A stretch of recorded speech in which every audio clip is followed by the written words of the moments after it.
예, 옆 사람하고 인사하겠습니다. 하나님의 전을 세웁시다. 이렇게 인사하겠습니다. 하나님의 전을 세웁시다. 예, 하나님의 전을 세웁시다. 예. 오늘은 우리 교회 캠퍼스 열린 예배가 창립된 지 14년이 되는 기념주일입니다.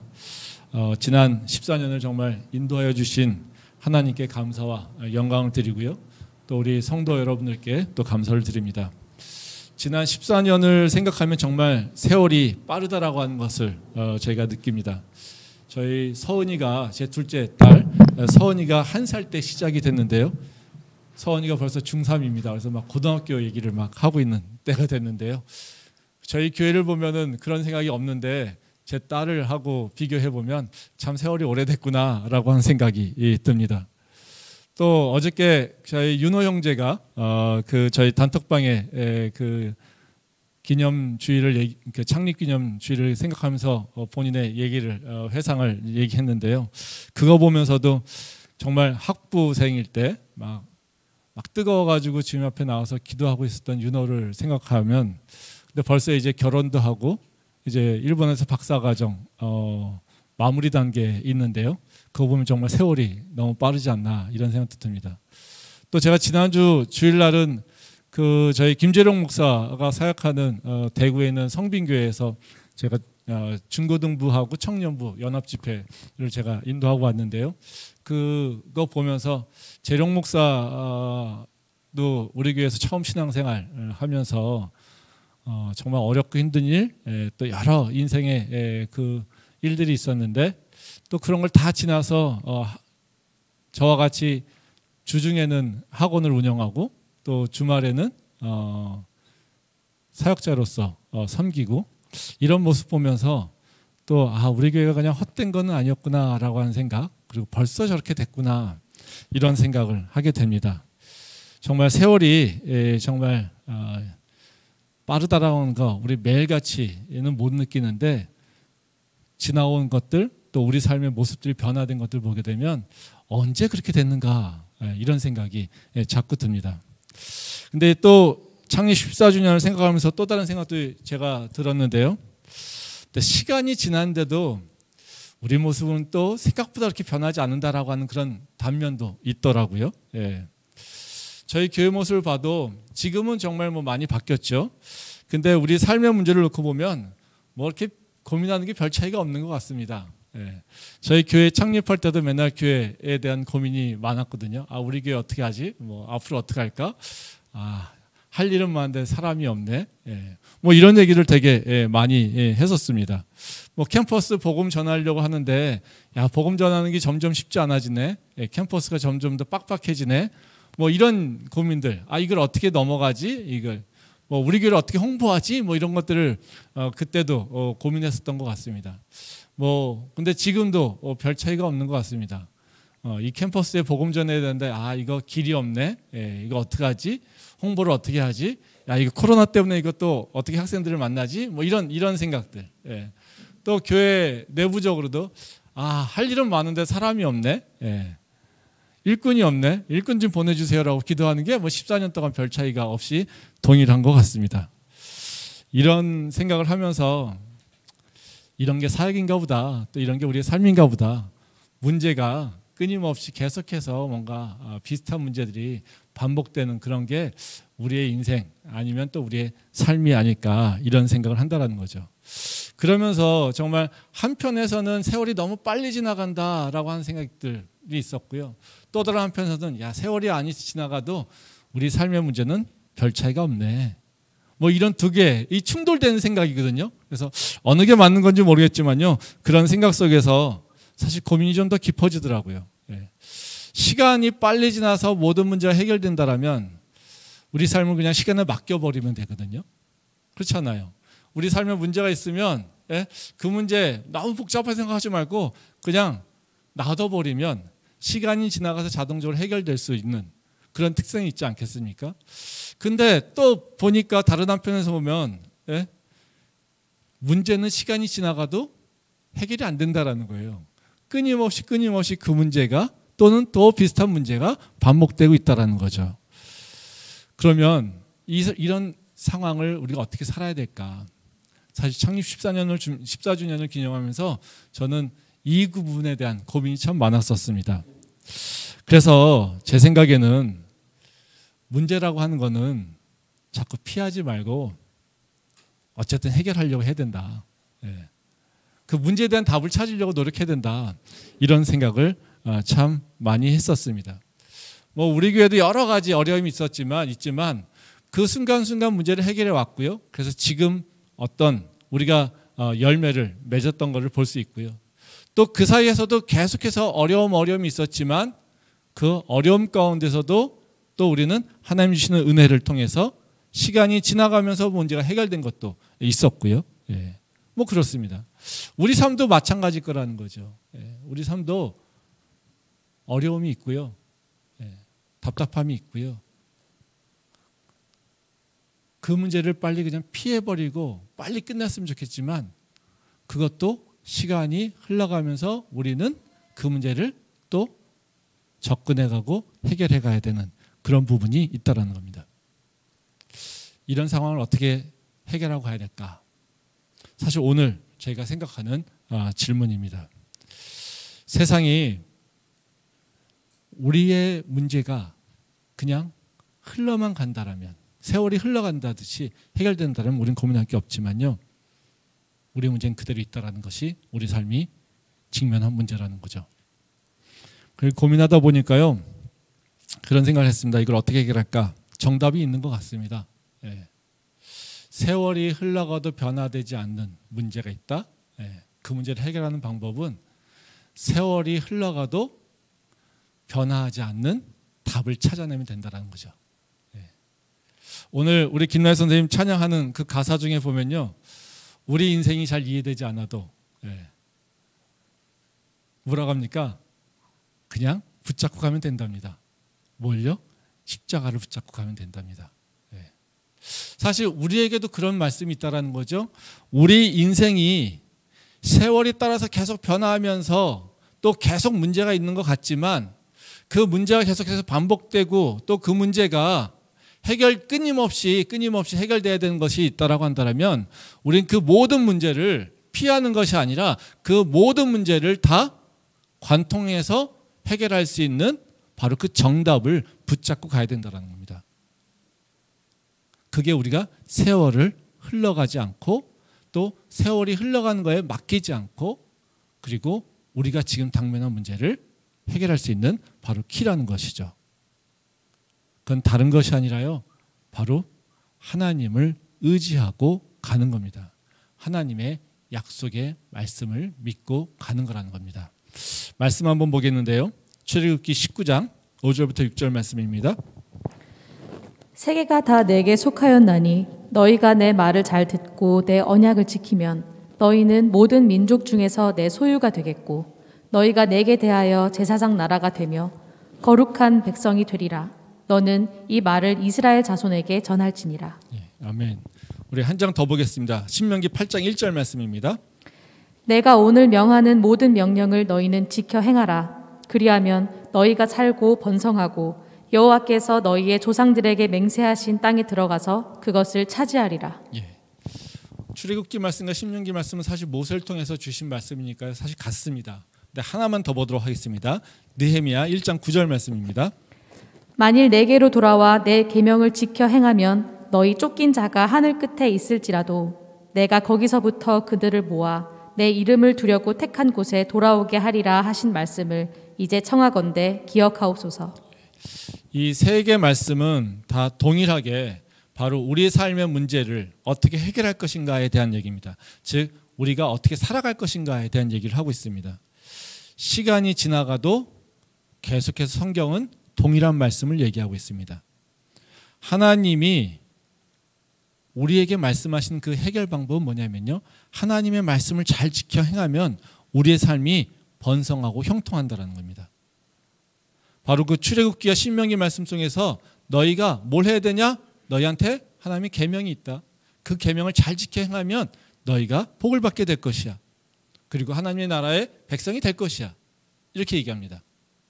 그 오랜 시간이 지난 이후에 느헤미야가 바벨론의 포로를 다 경험하고 나서 고백하는 건 뭐냐면요. 그 앞이 캄캄하여서 어떻게 이 예루살렘을 회복시킬까라고 하는 아무것도 가진 것이 없는 상황에서 또 느헤미야가 고백하고 있는 건 뭐냐면요, 바로 하나님, 우리가 당신의 말씀을 잘 지켜 행하면 우리를 당신의 백성으로 다시 회복시켜 주신다고 약속하지 않았습니까? 그 약속의 말씀을 지켜 주십시오 라고 하는 그 말씀을 얘기하고 있다는 거죠. 세 개의 말씀이 다 동일하게 뭐예요? 너희는 시대에 상관없이 뭐에 따라 살면 되냐면 하나님의 말씀을 잘 지켜 행하면 돼라는 겁니다. 사실 이것이 우리한테는 별로 그냥 별 의미가 없는 얘기처럼 들리지만요, 이것은 오랜 세월 동안 사실 우리의 인생의 정답이 되어 왔습니다. 아무리 세상이 바뀌어도요, 우리 삶은요 항상 똑같은 모습으로 하나님의 말씀을 지켜 행하는 것, 이것이 우리 삶의 문제의 해결이 되는 걸로 말씀은 얘기하고 있다는 거죠. 수천 년 전에도 사람들은요 하나님의 말씀을 따라 살았습니다. 지금 과학이 발전됐다라고 하는 이 상황 가운데서도 우리 삶의 해결하는 방식은 다른 것이 아니라 하나님의 말씀을 따라 살아가는 것입니다. 시대가 아무리 바뀌어서 우리가 계속해서 혼란스럽고 미래가 불확실하고 불안하다 하더라도, 어떤 문제가 있다 하더라도 그 문제를 해결할 수 있는 정답은 딱 그냥 한 가지라는 겁니다. 주의 말씀을 잘 지켜 행하면 너의 삶이 형통하게 될 거야. 이 약속이 우리에게 주시는 하나님의 약속이고 우리 삶의 해결의 시작점이라고 하는 것을 우리가 기억할 필요가 있습니다. 그래서 오늘은 창립 14주년을 맞이해서 다른 것이 아니라요, 이렇게 변화하는 시대에 우리가 어떻게 하나님의 말씀을 따라 살 것인가, 또 우리 교회가 어떻게 하나님의 말씀과 합당한 그런 교회가 될 수 있겠는가, 이 부분에 대해서 생각을 좀 해보려고 합니다. 말씀이 좀 복잡합니다. 저도 이 말씀을 어떻게 끌어내느냐고 사실은 되게 쉬운 말씀인 것 같지만요, 사실 이걸 성경적으로 풀어내기가 쉽지는 않았는데요. 그 말씀을 좀 나눠보도록 하겠습니다. 첫 번째로 우리가 하나님의 말씀을 내 삶의 해결점 또는 정답 또는 해결 능력 있는 걸로 바꾸며 살려고 한다면요, 우리가 하나님의 말씀을 따라 사는 것이 무엇인가를 좀 생각해 볼 필요가 있습니다. 그냥 아무 생각 없이 말씀을 따라 살아야지, 말씀을 지켜야지, 문자적으로 지켜야지 라고 하는 것이 아니라요, 하나님의 말씀을 통해서 내 삶에서 이루어지고자 하는 것이 있다는 거죠. 그것이 어떤 것일까 라고 하는 것을 우리가 생각해 볼 필요가 있다는 것입니다. 즉 우리가 무슨 열매를 맺어야지 하나님의 말씀과 합당한 것인가를 우리가 머릿속으로 좀 이해하고 있어야지 우리가 그 말씀을 따라 행할 수 있다는 것이죠. 근데 하나님의 말씀을 따라 산다라고 하는 것은요, 그냥 문자적으로 얘기하고 있는 것이 아니라요, 사실은요 우리 삶이 변해야 되는 겁니다. 어떤 모양으로 변해야 되냐면 우리 삶이 합리적으로 변해야 돼요. 우리 삶의 합리성이 드러나야 되는 거예요. 놀라운 얘기죠. 예. 말씀 한번 보겠습니다. 로마서 12장 1절 말씀입니다. 그러므로 형제들아, 내가 하나님의 모든 자비하심으로 너희를 권하노니 너희 몸을 하나님이 기뻐하시는 거룩한 산 제물로 드리라. 이는 너희가 드릴 영적 예배니라. 이 말씀은 우리가 정말 잘 아는 말씀이죠. 예. 이 로마서에는 1장부터 11장까지는 예수를 믿는 그 구원에 대한 얘기를 하고 있습니다. 복음을 선포하고 있어요. 12장부터는 바로 예수를 믿어 구원을 얻은 자가 어떻게 살 것인가에 대해서 설명해 주는 말씀입니다. 우린 이 말씀 너무 잘 알고 있습니다. 이 말씀에서 핵심은 뭡니까? 너희 몸을 산 제물로 라고 하는 것과 영적 예배, 이 두 구절의 핵심 구절입니다. 이 두 구절을 잘 이해하면 이 말씀이 내 안에 들어옵니다. 이 목사님들이 이 말씀에 대해서 되게 다양하게 해석을 하고 있지만요, 이 말씀의 어쨌든 해석은 두 구절, 바로 너희 몸을 산 제물로, 그리고 마지막에 영적 예배라고 하는 두 구절이 핵심적인 얘기라는 겁니다. 첫 구절의 얘기, 바로 그 산 제물이라고 하는 의미는 다른 것이 아닙니다. 다 알다시피 여러분들 삶이 예배가 되게 하라는 겁니다. 너희를 죽여서 제물로 바쳐 죽으란 얘기가 아니라요, 너희가 삶에서 너의 삶이 바로 예배가 될 수 있게 해, 이것을 얘기하고 있다는 거죠. 자, 즉 말하자면 우리가 하나님을 기쁘게 하는 일을 하면서 살라라고 하는 것을 얘기하고 있어요. 두 번째 구절인 영적 예배라고 하는 것은 조금 이해가 어렵습니다. 이 영적 예배라고 하는 거 우리는 삶의 예배인데 이게 영적 예배라고 잘 이해가 잘 안 돼요. 예.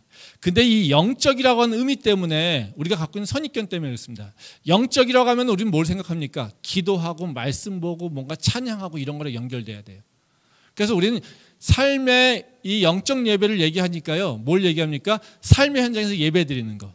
삶의 현장에서 기도하는 거. 내 직장에서 예배 드리는 거. 내 직장에서 기도하는 거.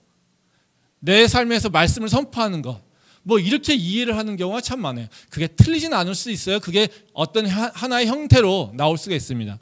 근데요, 이 영적 예배라고 하는 것은요, 이 원어적 의미로 보게 되면요, 합당한이라는 뜻입니다. 합리적인이라고 하는 뜻이라는 거죠. 예. 이 영적이라고 하는 단어의 그 원어는요, 로기코스입니다. 로기코스라고 하는 말 뭐 우리는 알 필요가 없죠. 그냥 우리 쉽게 익숙한 건 뭐냐면요, 로고스예요. 로고스. 예. 말씀이죠. 말씀이 로고스가 된다는 건 뭡니까? 그 말씀이 우리 삶으로 들어온다라는 거예요. 그렇죠? 논리적으로 이해되고 그 논리가 우리 삶에서 이루어지는 것이 로고스예요. 이것은 다시 말하면, 예? 하나님께서 절대적 이성을 갖고 있고 하나님의 그 온전한 성품이 있고 하나님의 말씀이 있어요. 근데 이것이 우리 삶으로 내려오는 게 로고스거든요. 그러니까 우리 삶이 그 말씀하고 합당한 것을 얘기하는 거예요. 근데 이것을 우리는 다른 말로 표현하면 합리정이라고 하는 것을 얘기합니다. 그래서 이 재밌는 게 뭐냐면요, NIV에서는 영어 성경에 보면요, 이 영적 예배라고 하는 것을 우리처럼 그렇게 영적이라는 표현을 씁니다. 그러니까 spiritual act of art worship이라고 씁니다. 그러니까 영적이라고 하는 행동을 씁니다. 근데 킹 제임스 버전에서 뭐라고 쓰냐면요, 네, reasonable service라고 얘기합니다. 합리적인 예배, 합리적인 봉사, 이렇게 얘기한다는 거죠. 그래서 우리가 하나님 말씀에 합당하게 살아가는 것은 어떤 의미를 갖고 있냐면 우리 삶이 합리적으로 변해가는 거예요. 근데 지금의 교회들은 어떻습니까? 사실 이게 세상이 자꾸 바뀌어가면서 과학과 지식이 발전할수록요, 교회는요 놀랍게 더 미신적으로 바뀌어요. 종교는요 더 감성적이 돼버려요. 이게 문제라는 거예요. 우리가 코로나를 경험하면서 교회가 많은 비난을 받습니다. 그리고 교회의 치부가 좀 드러납니다. 근데 그 교회의 치부를 보면요, 사실 어떤 모습에서 드러납니까? 굉장히 미신적이에요. 합리적으로 우리가 믿을 수 없는 일들이 일어나요. 뭐 대표적인 게 뭐겠습니까? 뭐 저희 코로나 초기에, 예? 소금물로 소독하는 것들, 예. 교회 성도 들어올 때마다 소금물로, 예? 입과 모든 걸 다 소독하는 것들. 목사님이 한다니까, 교회가 한다니까 모든 사람이 다 그렇게 해요. 이해 안 되잖아요. 그럼 거기 있는 사람들이 바볼까요? 아니에요. 그렇지 않아요. 근데 어떻게 그런 일이 일어날까요? 행동에 있어서 합리성, 즉 하나님이 우리한테 뭘 원하실까? 고민하지 않고 있기 때문에 그렇다는 거예요. 교회면서 우리는 뭐만 따집니까? 나만 편하면 돼. 내가 원하는 거 얻으면 돼. 내 축복 얻으면 돼. 제가 누누이 얘기하지만요, 교회는 무당하고 틀려요. 무당집하고 다릅니다. 근데요, 교회가 무당집하고 다른데 많은 교회들에서 또는 많은 성도들이 무당집에서 하는 행동을 교회에서 똑같이 한다는 거예요. 그게 미신적이죠.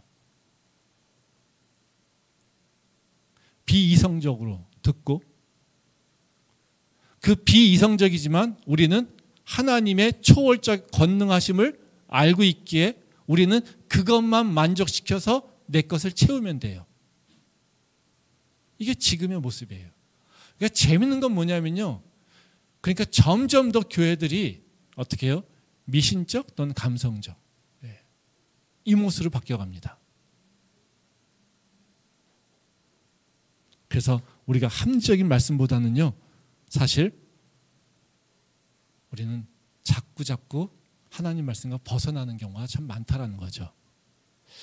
우리 캠퍼스 영예배는 여러 비전이 있습니다. 캠퍼스의 비전, 캠퍼스의 복음화를 위해서 비전하는 것뿐만 아니라 청년들을 위한 다음 세대의 교회가 어떤 모습일까를 계속해서 고민하고 있습니다. 다음 세대에, 그러니까 새 포도주는 새 부대에 담으라고 하듯이 우리는 새 포도주를 담기 위해서는 새 부대를 준비해야 되는 것이 우리의 사명이라고 저는 믿습니다. 그러면 지금의 대학생들이, 지금의 지성인들이, 지금의 이성을 갖고 있는 사람들이 다음 세대도 계속해서 하나님의 말씀으로 끊임없이 그 삶의 문제를 해결할 수 있는, 그것을 제공해 줄 수 있는 교회가 어떤 교회일까? 이것을 우리가 고민해야 된다는 거죠. 그냥 또 다른 무당집에 온 것 같은 그런 것이 아니라 내가 하나님의 말씀을 이해하고 그 말씀에 따라서 내가 뭔가를, 내 삶이 변화되고 합리적으로 바뀌어가는 것, 이것을 기대하고 그것을 가지고 의지하여서 내 삶의 문제를 해결하겠다고 청년들이 오는 것, 이것이 우리가 꿈꾸는 교회의 모습입니다. 합리적인 교회, 이것이 우리가 꿈꾸는 교회라는 거예요. 그거는. 저는 이것을 위해서 우리가 노력해야 된다고 생각해요. 그러기 위해서는 우리가 해야 될 일이 있어요. 다른 것이 아닙니다. 말씀을 알아야 돼요. 말씀을 깨달아야 돼요. 적어도 말씀에 대한 열정이 있어야 돼요. 내가 그냥 말씀에는 관심이 없어요. 나에게 어떤 말씀이 들어가는 건지, 내가 어떻게 말씀을 해석해야 되는지 아무런 관심이 없어요. 그죠? 나는 내가 얻을 축복, 내가 인생에서 잘 되는 거, 내가 여기서 잘 먹고 잘 사는 거, 이것에만 목적이 있다라고 한다면 그거는 미신론이나 똑같아요. 근데 기독교는 다릅니다. 기독교는 철저히 공부하는 종교예요. 왜? 기독교는요, 하나님이 누구인지를 알아야지 돼요. 하나님이 뭘 좋아하는지, 하나님이 어떤 성품인지, 하나님이 무엇을 향해 가는지, 그리고 그 하나님과 동행하는 것이 바로 기독교의 핵심이에요. 우리의 믿음이라고 하는 것은요, 그저 나 믿습니다가 아니라 하나님과 동행하는 거예요. 하나님과 관계 맺는 것이 믿음이라는 거예요. 바로 이전에는 하나님의 백성이 아니었는데 내가 예수 그리스도를 믿음으로 내가 하나님의 백성이 됐습니다. 내가 예전에는 하나님의 자녀가 아니었어요. 근데 내가 예수를 믿음으로 예수 그리스도의 그 복음을 내가 들었으므로 그걸 고백함으로 내가 이제는 하나님의 아들이야 딸이라고 하는 그 자녀가 됐어요.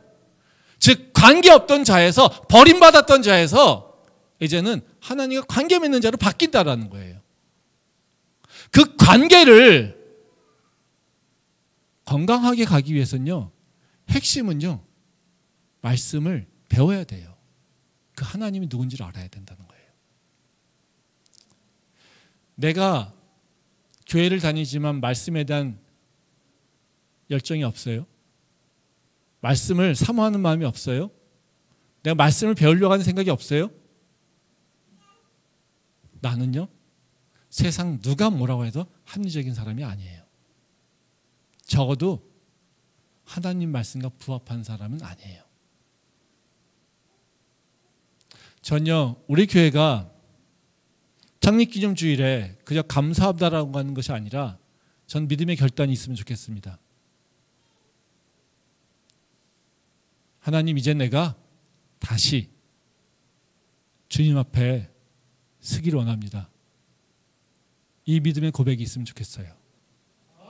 바로 그 다른 고백이 아니라, 주님, 내가 이제는 주의 말씀을 듣겠습니다. 이런 고백이 우리 안에 있기를 소망합니다.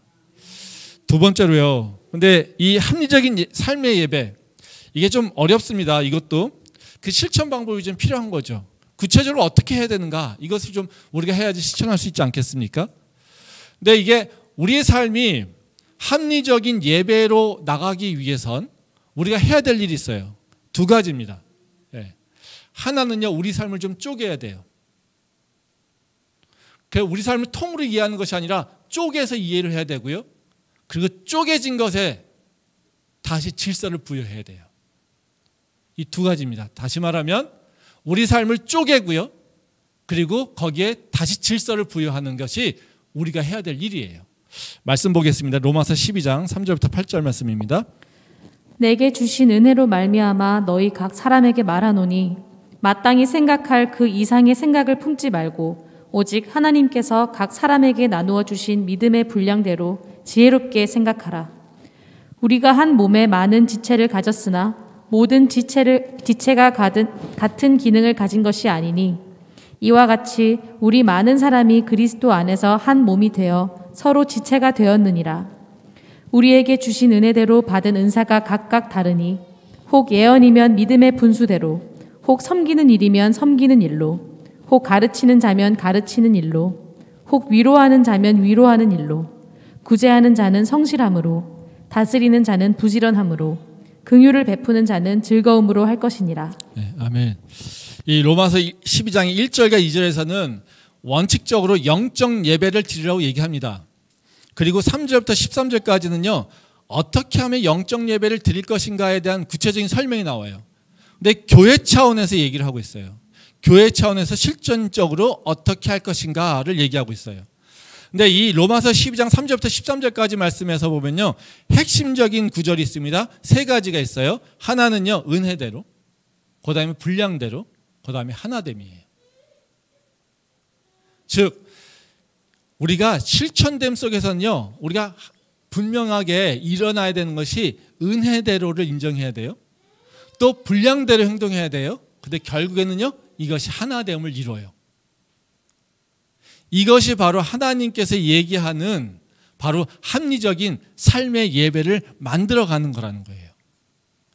여기 보면 이 교회를 볼 때 교회를 어떻게 보냐면요, 3절에 보면요, 바로 그 은혜, 사람에게 부어주신 이 교회 전체를 하나로 보는 것이 아니라 너희 안을 봐라, 각 사람에게 부어주신 은혜가 있다라는 것입니다. 너희가 각각 받은 다른 은사가 있어. 너희가 해야 될 일이 다른 것이 있어. 그러니까 각 사람들마다 각각의 목적이 있다라는 거예요. 그것이 하나님의 은혜입니다. 그럼 그 사람들은 어떻게 행동해야 되느냐? 그 분량대로 행동해야 되는 거예요. 그것에 합당한 것이 무엇인지 분량대로 행동해야 되는 거예요. 근데 그 지체가 어떻게 해요? 한 몸을 이루게 된다는 거예요. 그래서 다시 말하면 이 교회를요, 쪼개버렸어요. 하나님께서. 야, 너도 교회야, 너도 교회. 우리 교회 전체가 하나지만요, 너도 다른 교회가 있어. 너의 교회가 있어. 너의 교회가 있어. 너는 목사로, 너는 장로로, 너는 권사로, 너는 집사로, 너는 성도로, 너는 PPT로, 너는 찬양으로, 다 각각의 은사가 있다는 거예요. 그리고요, 이것을 쪼갠 걸로 끝나는 것이 아니라 어떻게 해요? 너는 그 쪼갠 상태에서 너의 최선을 다해. 너의 목적과 너의 받은 분량대로 열심을 해. 그러다 보면 이게 하나로 엮여져. 하나님의 완전한 교회가 이렇게 이루어지는 게 바로 이런 모습입니다. 우리 각자가 교회죠. 우리는 각자가 모여서 이 캠퍼스 연합을 이룹니다. 그럼 이 캠퍼스 연합이 완성된 교회냐? 절대 그렇지 않습니다. 이 교회가 또 옆에 교회, 산정현교회, 또 룻교회, 또 저기 모르는 교회, 이 교회들과 연합해서 또 하나를 이루게 되는 거예요. 그래서 완전한 교회를 만들어가고 있는 것이 바로 우리가 지금 경험하고 있는 교회라는 거예요. 이것은 그냥 이렇게 이루어지는 것, 그냥 기능적으로 얘기하는 것을 얘기하지 않습니다. 우리가 예배소서나 뭐 이 고린도나 이 로마서의 이 말씀을 보게 되면 다 기능적으로 분화된 것을 얘기하고 있는데요. 이 기능적으로 분화된 것을 얘기하는 것이 아니라요, 이것은 하나님께서 이 땅을 통치해서 다뤄가시는 그 바로 원리입니다. 이 말씀 한번 보겠는데요. 고린도전서 10장 31절 말씀입니다. 그런즉 너희가 먹든지 마시든지 무엇을 하든지 다 하나님의 영광을 위하여 하라. 여기에 보면 우리한테요, 뭐라고 말씀하십니까? 다 영광을 위해 살아갑니다. 근데요, 먹든지 마시든지 무엇이든지 너희 행동 하나하나를 다 뭘로요? 각각의 다 다른데요, 통합시켜버려요. 즉 우리가 해야 될 일들을 하나님께서는요, 따로따로 보지 않아요. 그러니까 따로따로 그냥 세퍼레이트해서 보면서 그것을 통합으로 이루어간다는 거예요. 그러니까 내 삶을 어떻게 보는 거냐면요. 최영준 삶, 너 삶 하나 전체를 다 그 안에서 어떤 일이 일어나는지 몰라? 근데 너 그냥 목사짓 잘하면 돼. 이렇게 얘기하지 않는다라는 거예요. 저를 평가할 때도 하나님께서는요. 너 뭘 하든지 간에 너 설교 잘했지? 그래 너 인생 최고야. 이렇게 보지 않으신다는 거예요. 저한테 너 뭐 했니? 야 아침에 일어나서 뭐 했어? 점심에 뭐 했어? 너가 해야 될 일이 뭐야? 내 삶을 하나하나씩 다 쪼갰다는 거예요. 마시는 일에, 먹는 일에, 옷 입는 일에, 뭐 행동하는 일에 다 쪼개서 그것에 합당하게 한다는 거예요. 그리고 그것을 하나로 하나님의 영광을 드러내게 한다는 거예요. 다시 한번 생각해 보십시오. 제가 여기 교회에 이 주일에 이 공예배에 들어왔는데 옷을 이상하게 입고 왔어요. 하나님 영광이 될까요? 안 되겠죠. 안 되겠죠. 하나님께서는요, 우리한테 이렇게 쪼개면서 하나 되는 삶을 살기를 원하신다는 거예요. 이 원리는 율법에서도 잘 나와 있습니다. 이 율법이라고 하는 헬라어의 원어는 뭐냐면요, 노마스라는 단어예요. 노마스. 이 노마스라고 하는 단어는요, 네모라고 하는 동사의 명사형이에요. 근데 이 네모라고 하는 단어는 뭐냐면요, 할당하다, 분배하다라는 뜻이에요. 즉 다시 말하면 율법은요, 하나님께서 우리한테 뭐라고 하십니까? 너희가 살아가는 방식이야 얘기해요. 근데 이 살아가는 방식이라고 하는 것을 하기 위해서 하나님께서 먼저 뭐 하셨냐면요, 우리의 행동을 다 쪼갰어요. 하나님에게 해야 될 일, 네가 이웃에게 해야 될 일, 네 가족에게 해야 될 일, 네가 교회에서 해야 될 일, 네가 세상에서 해야 될 일, 다 쪼개버렸어요. 그 쪼개진 상태에서 각각의 목적을 부여하셨어요. 그리고 그 목적에 합당할 때 우리는 율법에 합당한 일이에요. 그러니까 우리가 되게 말하자면 하나님께서 말씀을 주셨는데 성경 딱 전체가 하나님 말씀이야. 그러면 내 삶에서 하나님 말씀 지키라고? 그럼 성경 66권을 다 지키라고? 이런 말도 안 되는 일이 어딨어. 이렇게 생각할 수 있다는 거예요. 내 말씀이 내가 삶에 있어서 문제가 있어요. 그럼 교회에 와서 얘기하면 뭐라고 합니까? 야, 말씀 보면 답이 있어. 말씀 봐. 그럼 우리 말씀을 본 그 답이 있다라고 얘기를 듣고서 집에 가가지고요, 내가 고민이 있는데 성경 보면 답이 나옵니까? 답 안 나와요. 그래서 하는 짓이 뭡니까? 그냥 쭉 엎어가지고 점 찍듯이 쭉 엎어가지고 눈에 딱 들어왔어요. 야, 네 이웃을 사랑하래. 그럼 뭐요? 야, 내 이웃을 사랑하는 것이 내 답인가 보다 이러고 있어요. 점 치는 거죠. 카드점이나 뭐가 다릅니까? 그러고 있다라는 거예요. 근데 하나님 말씀은 그렇게 되는 게 아니에요. 먼저 내게 받은 은사를 생각해야 돼요. 내게 받은 은혜, 내게 받은 책임을 생각해야 돼요. 즉 은사와 책임이라고 하는 분배라고 하는 것은요, 내가 받은 은사가 있고 내가 해야 될 사명이 있어요. 책임이 있어요. 두 개가 나한테 인식이 돼야 돼요.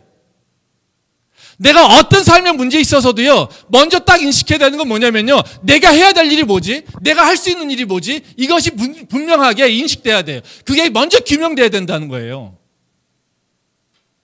그 가운데 그걸 못 찾게 되면 하나님 말씀에서 내가 해야 될 일이 뭐지라는 거예요. 근데 우리는 그냥 말씀 전체를 두고서 하래요. 그러니까 안 되는 거예요.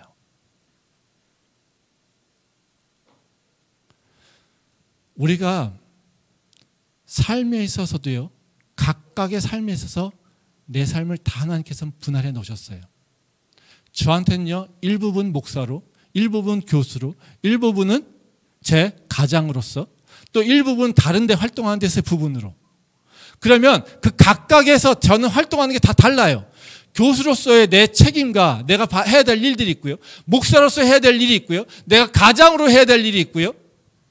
그럼요, 제 삶은요, 전체가 하나인 것 같지만요, 사실은요, 저는요, 의사결정할 때 각각을 다 조각을 내야 된다는 거예요.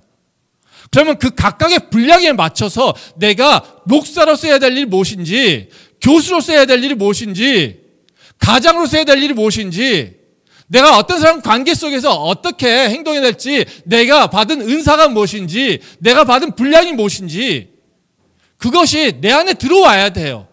하나님 말씀 안에서. 그 쪼개임이 없으면요, 우리는 말씀을 이룰 수가 없어요. 그냥 통으로 난 크리스찬이니까 내가 하는 거 다 잘 돼. 이런 건 말도 안 되는 일이에요. 그냥 하나님께서 다 은혜 주시겠지, 다 인도하시겠지, 이러고 하는 거? 미신이나 똑같은 얘기예요. 그러나 안 듣겠다는 거예요. 내 마음대로 하겠다는 것이죠. 먼저 우리가 진짜 말씀을 듣기를 원하면요, 내 삶에서 정말 진짜 원하시는 게 뭐지? 그걸 알기 위해서 내 삶을 조각을 내야 돼요. 그리고 그의 목적이 무엇인지를 찾아내야 된다는 거예요. 그러면 조각만 내면 끝나느냐? 그렇지 않아요. 이제 조각 낸 다음에 하나님께서는 그럼 저를요, 어떻게 하겠어요? 너는 목사니까 목사로서, 그리고 또 다른 인생, 교수로서 또 다른 인생, 아빠로서 또 다른 인생. 그래서 각각의 다 다른 삶을 나한테 허락하셨을까요? 아니요. 이것이 관통하는 게 있어요. 이것을 부여하는 것이 질서예요. 그 질서는 어떻게 나오는 거냐면요, 우선순위예요. 말씀 한번 보겠습니다. 마태복음 22장 37절부터 39절 말씀입니다. 같이 읽겠습니다. 예수께서 이르시되 내 마음을 다하고 목숨을 다하고 뜻을 다하여 주 너희 하나님을 사랑하라 하셨으니 이것이 크고 첫째 되는 계명이요 둘째도 그와 같으니 내 이웃을 내 자신같이 사랑하라 하셨으니. 예, 이 율법학자가 와가지고 우리한테 가장 큰 계명이 뭡니까? 이렇게 얘기해요. 율법이 얼마나 복잡합니까? 그렇죠? 예. 근데 이 참 웃긴 얘기죠. 율법학자가 와가지고요, 지가 율법을 잘 알면서 예수님한테 율법이 가장 큰 계명이 뭡니까? 이건 다시 말하면 무슨 얘기예요? 예수님을 시험하는 거예요. 근데요, 예, 율법 다 중요하지 않습니까? 하나라도 안 지키면 안 되는 거잖아요. 그렇죠?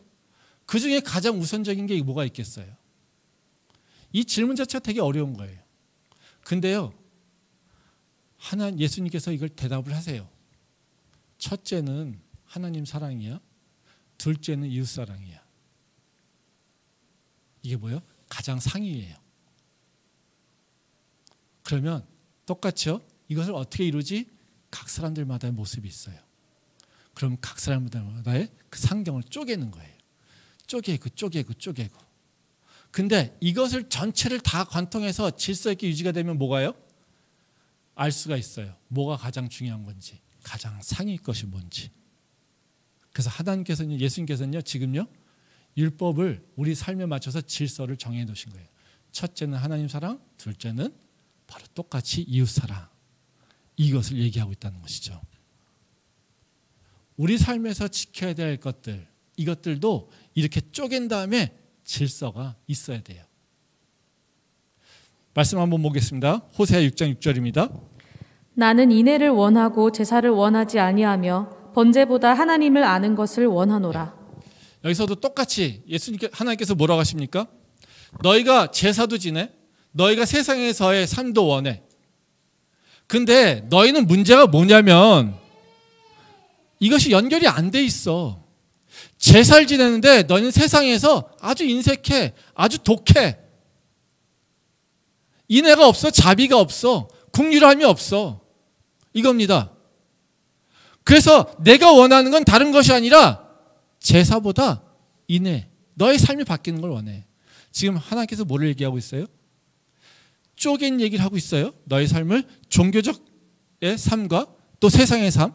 근데 하나님께서는 뭐예요? 두 개가 통합되는 걸 원하고 계세요. 그래서 우리가 해야 될 일은요, 합리적이라고 하는 건 다른 것이 아니라요, 우리 삶을 쪼개고요, 그리고 그것을 연결해야 된다는 거죠. 그런데 그 우선순위가 뭐가 있냐면요, 그 방법은 다른 것이 아니라 바로 내게 가장 중요한 것을 거룩한 것으로 거룩하게 구별해야 돼요. 이게 시작이에요. 우선순위를 낸다라고 하는 것은요, 내 삶 속에서 바로 어떤 것이 가장 중요하라고 하는 우선순위를 내는 것이죠. 그렇죠? 그런데 이것은 어떻게 되는 거냐면 바로 내가 어떤 것을 거룩함으로 구별해 놓는 거예요. 그래서 내 삶을 10가지 활동을 해 10가지를 다 구분해 놓을 수 있을까요? 우리 머리가 안 돼요. AI는 될지 모르겠죠. 우리는 안 돼요. 근데 우리가 할 수 있는 가장 쉬운 방법은 뭐냐면요, 일부분을 거룩함으로 바꿔놓는 거예요. 그리고 이 거룩함이 이쪽으로 연결될 수 있도록 연결하는 거예요. 가장 쉬운 방법이 그겁니다. 우리가 가장 이그젬플이, 우리가 큐티를 해요. 아침에 큐티를 딱 하고요, 오늘 내가 성경 다 읽었어, 오늘 분량 끝냈어, 덮었어요. 그러면요, 어떤 걸까요? 이게 삶이 연결이 안 된 거예요. 이룬 건 하나 있어요. 내 시간 가운데 큐티해야 될 시간을 구분했어요. 그래서 그 시간은 잘 됐어요. 근데 뭐가 문제입니까? 이 거룩함이 내 삶으로 연결이 안 돼 있다는 거예요. 그래서 우리가 해야 될 일은 뭐냐면요, 내 삶에서 큐티 시간을 구분하는 거 되게 중요해요. 근데 이 큐티 시간이 끝나는 것이 아니라 내가 이것이 세퍼레이트 돼가지고 이걸로 내가 내 분량 다 채웠어라고 끝나는 것이 아니라 이 말씀이 어떻게 해요? 오늘까지 삶으로 연결돼야 돼요. 그래서 큐티를 하게 되면 그 삶이 적어도 24시간은 그 말씀이 기억돼야 돼요. 우리가 한 끼를 먹으면요, 어때요? 다음 끼 먹을 때까지는 그 에너지로 살지 않습니까? 말씀은 뭡니까? 우리 영의 양식이에요. 우리가 다음 말씀 먹기까지는요, 그 말씀 가지고 살아야 돼요. 그 에너지 가지고 살아야 돼요. 그러면 우리가 적어도 매일 하루 3끼는 못 먹더라도 영의 양식 하루에 한 끼는 먹어야 되겠죠. 그렇죠? 그러면 하루에 한 끼를 먹는다고 한다면 그 하루에 한 끼 먹은 게 에너지가, 그 힘이 그 다음 큐티까지 연결돼야 되는 거예요.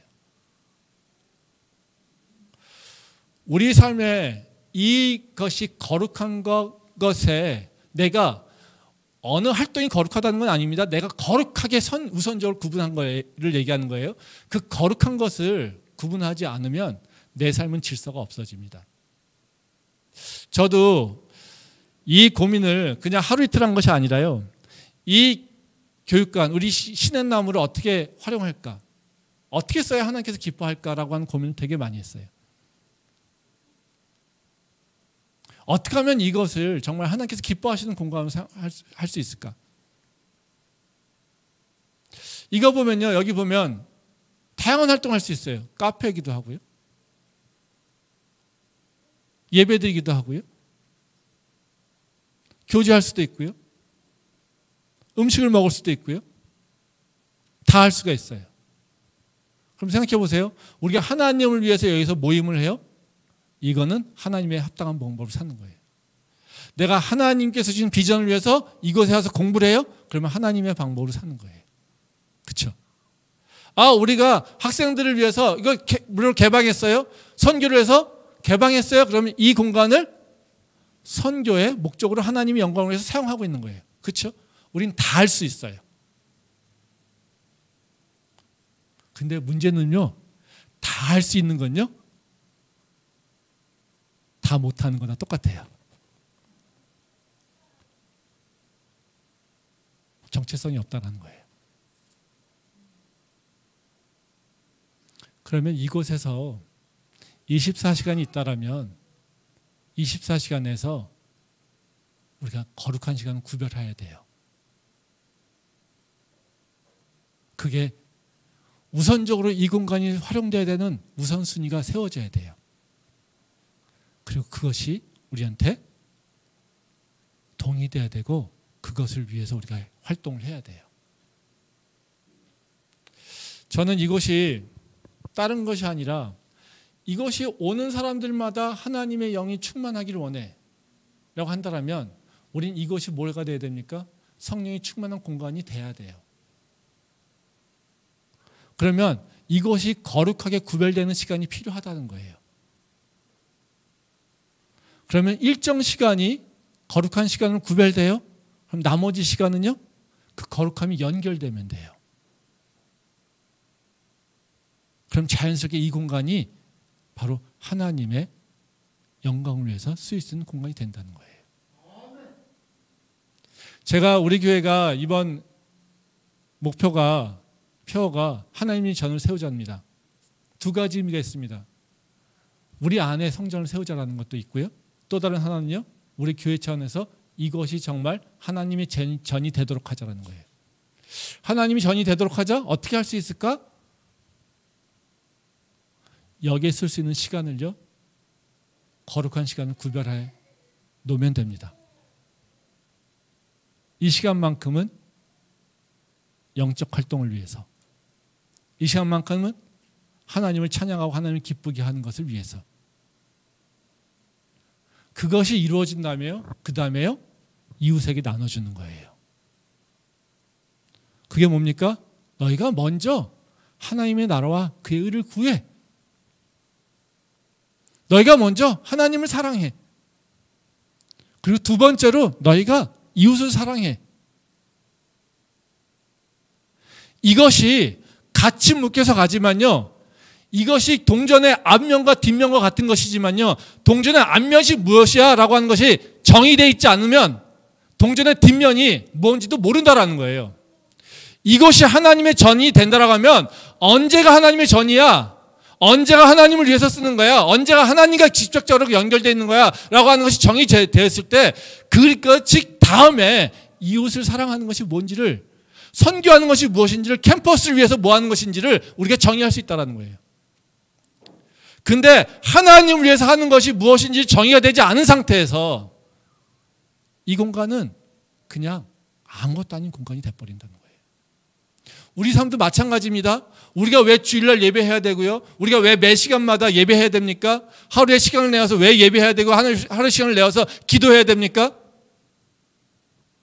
똑같습니다. 내가 하나님의 백성이에요? 그럼 난 뭐요? 나에게 책임이 있어요. 하나님을 찬양하고 하나님 경배하고 하나님 말씀을 묵상하는 것. 이것이 우리의 책임이에요. 그럼요, 그것이 이루어져야 돼요. 그것이 가장 먼저 이루어져야 돼요. 그것이 이루어지고 나서 그 다음 뭐요? 나는 세상으로 파송받아가지고요, 세상에서 빛과 소금으로 살아가는 거예요. 근데 내게 거룩한 시간, 바로 내가 하나님의 백성으로서 해야 될 시간들, 그 시간들 내가 충실하지 않아요. 그러면요, 내가 세상에서 다 하는 일들은요, 충실해질 수가 없어요. 즉 다시 말하면 우리가 세세하게 다 쪼개지 못한다 하더라도 적어도 우리 삶에서 내가 속해 있는 모든 영역 속에서 거룩한 영역을 집어넣으라는 거예요.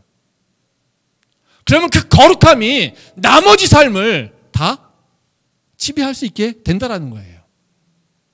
저희가 지난 작년에 크리스천들의 재정 원칙에 대한 얘기를 했습니다. 뭐 여기 다 안 들으셨지만 몇몇 들으면서 우리가 중요하게 원칙 세웠던 건 뭐냐면요, 하나님께 11조 드리라는 거예요. 돈 내라고 얘기하는 거 아닙니다. 예, 돈 내라고 얘기하는 거 아닙니다. 원하시면 듣고 안 하셔도 됩니다. 근데요, 11조를 하라고 하는 이유가 뭔지 아십니까? 너의 재정 전체에서 재정 전체가 다 거룩해지려면 거룩하게 구별된 것이 있어야 된다는 거예요. 너의 11조가 구별되어 있는 순간 너의 재정 전체가 이제 거룩한 재정으로 바뀐다는 거예요. 만약에 11조가 구분이 안 돼 있어요. 그럼 너의 재정 전체는 하나님 것이 아니라는 거예요. 즉, 내 삶의 가장 중요한 부분, 내 삶에서 거룩함이라는 것이 내가 딱 구분되어 있을 때 이 작은 거룩함이 내 삶의 전부를 다 변화시키는 거예요. 이게 하나님께서 우리에게 원하시는 일입니다. 전요, 우리 교회가 그저 사람 많이 모이는 교회라고 하는 것이 아니라요, 오늘 말씀처럼 하나님의 말씀에 합당한 교회가 되기를 원해요. 그 일을 위해서 우리가 이곳에 부름받았어요. 그러면 우리가 해야 될 일이 있어요. 우리 삶에서 거룩한 부분을 떼어내야 돼요. 그걸 조각을 내야 됩니다. 그리고 그 거룩함을 온전히 드러내서 나머지 삶을 덮치게 해야 되는 거예요. 전 우리 교회가 그런 교회가 되기를 원합니다. 우리 삶이, 우리 교회가 그때 우리가 하나님의 백성으로서 이제는 온전한 삶을 살게 된다는 거죠. 그 은혜가, 그런 믿음의 결단이 우리 안에 있기를 소망합니다. 기도하겠습니다.